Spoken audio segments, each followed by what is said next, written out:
कपड़े धोने वाली बहू। शादी के पहले से ही विभा को कपड़े धोने का बड़ा शौक था। कभी नल के नीचे तो कभी तालाब के पास। अरे मेरी नीली वाली लुंगी नहीं दिख रही है। विभा की अम्मा, कहाँ रखी है लुंगी? अरे वो तो विभा ने परसों ही धोकर रखी थी आपकी अलमारी में, देखो वहीं होगी। वो ना मैंने आज धो दी, मुझे लगा कि गंदी हो गई होगी। अरे कैसे गंदी हो गई थी? उसे तो मैंने पहना भी नहीं। हे भगवान, इस लड़की के कपड़े धोने की आदत से परेशान हो गया हूँ मैं। जितना तो घर में राशन नहीं आता, उससे कहीं ज्यादा डिटर्जेंट पाउडर का खर्चा है। इसकी शादी करवा दो, शादी। जाए अपने घर में ही करे काम, फिर चाहे घर के कपड़े धोने हो या पूरे गांव के। हाँ ठीक बोल रही हो, देखता हूँ मैं कोई लड़का। वो दिन भी आ जाता है जब विभा को देखने लड़के वाले आ जाते हैं। लड़की मुझे अच्छी लगी। होने वाली सास कहती है, बेटी अगर कुछ पूछना है तो पूछ लो। वैसे तो हमारी लड़की बहुत ही शर्मीली है, जो बोल दो वो मान लेती है, इसे क्या पूछना होगा। अरे कैसी बात कर रही हो माँ, मुझे इन लोगों के घर रहना है, सवाल तो कई है। हाँ हाँ बेटा, पूछ लो ना, क्या पूछना है। आप लोगों के घर कपड़े कौन धोता है? सास का मुंह बन जाता है। देखो, अगर तुम ये कहना चाहती हो कि तुम्हें कपड़े धोने नहीं आते तो सुन लो, कपड़े मैं ही धोती हूँ, लेकिन तुम्हारे आ जाने के बाद मैं रुमाल तक नहीं धोऊंगी। अरे चुप रहना भाग्यवान, बहू बेचारी घर आई नहीं, उसे डराना शुरू कर दिया। वो क्या है ना बिटिया, अभी तक तो ये कल्लू की माँ ही धोती थी, लेकिन अब तुम्हारे पापा तो दहेज में वॉशिंग मशीन देंगे ही। तभी विभा की माँ बोल पड़ती है, सवाल भी पूछा तो क्या। वैसे भाई साहब, मशीन की तो फिर भी कपड़े धोने की कैपेसिटी होती है। मतलब जो बिटिया दे रहे हैं ना विभा, इसे कपड़े धोने का बहुत शौक है। ये आप लोगों के क्या, आस पड़ोस गांव मोहल्ले सबके कपड़े धो दे और उफ तक ना करे। बाहर देखा नहीं आपने कितने कपड़े सूख रहे हैं? सब हमारी बिटिया ने ही तो धोए हैं। बस भी करो ना माँ, शर्म आ रही इतनी तारीफ सुनकर। और तो और एक दाग निकाल कर दिखाओ तो मान जाओ। हाँ अच्छा, माफ करना बेटा, मैंने गलत समझा।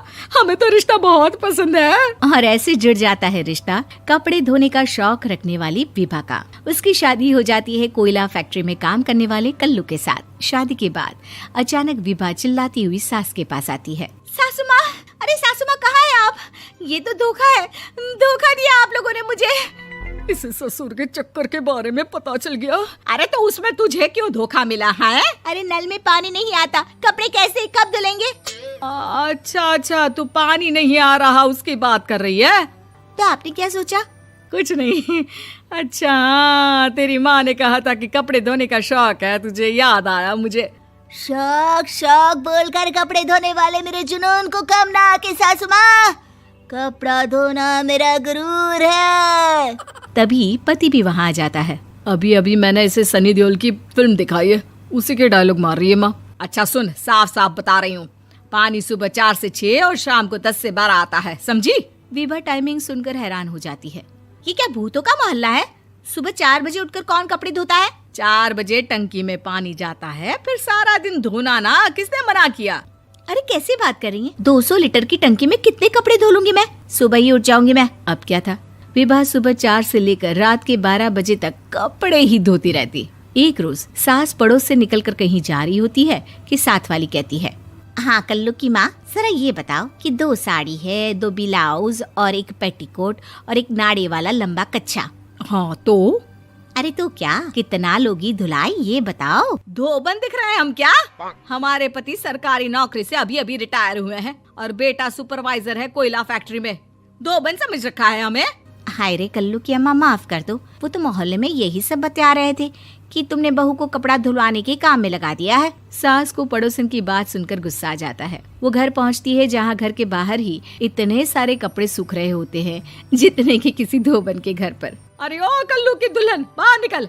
माँ जी यहीं आ जाओ, बाथरूम में चादर धो रहे हैं हम। अरे अभी हम धोते हैं, तुमको बाहर निकलो। ये आस पड़ोस वाले बोल रहे हैं कि हम बहू से कपड़े धुलवा कर उसे कपड़ा धोने वाली बना दिए हैं। अरे छोड़ो ना माँ जी, किन लोगों की बातों में आती हो? आस पास के लोगों का तो काम ही होता है कि वो किसी तरह सास बहू को लड़ा दे। बहू सारे घर के कपड़े धोती है, ये क्या कम है? बोलिए। सास को भी लग जाता है कि वो बहू का ये सनकीपन नहीं छुड़वा सकती, इससे अच्छा है कि खुद ही चुप हो जाए। एक रोज सास और बहू मंदिर जाते हैं, जहाँ सास की साड़ी वहाँ खड़ी भीख मांगने वाली से मिलती है। माँ जी क्या बात है, आपकी साड़ी उस भिखारन से कितनी मिल रही है ना? हाँ हाँ देखो तो, दोनों की साड़ी मिल रही है। क्या बात है कल्लू की अम्मा, तुम खुद को तो अफसर की बीवी बताती हो और ऐसी सिंपल सी प्लेन साड़ी पहनकर घूमती हो। सिंपल और प्लेन नहीं है ये साड़ी। तो क्या सोने के धागे से फूल बने हैं? कुछ भी सासू माँ, कुछ भी। हाँ बने थे इस साड़ी में सोने के धागे से फूल। मेरे पति लेकर आए थे मद्रास से स्पेशली मेरे लिए 10,000 की। ताहे भाई साहब इस भिखारन के लिए भी सेम टू सेम साड़ी लेकर आए होंगे 10,000 की। सास उस वक्त तो कुछ नहीं कहती, लेकिन बहू के साथ घर आती है और अलमारी से एल्बम निकाल कर लाती है। ये साड़ी देख रही है, ये वही साड़ी है जिसे मैंने अभी पहना था। इस साड़ी में ये जो चमकदार फूल दिख रहे हैं ना, ये सोने के धागों से काढ़े गए हैं। लेकिन तू लोकल वॉशिंग मशीन ब्रश से घिस घिस कर सारे फूलों को निकाल कर साड़ी प्लेन कर दी। मुझे माफ कर दीजिए सासू माँ। और तो और, जब मैंने तुझे तेरी गलती के लिए कुछ नहीं कहा, लेकिन तूने तो सबके सामने मेरा मजाक ही बना दिया। क्यों? बहू को समझ में आ जाता है कि अब से उसका कपड़े धोना बंद।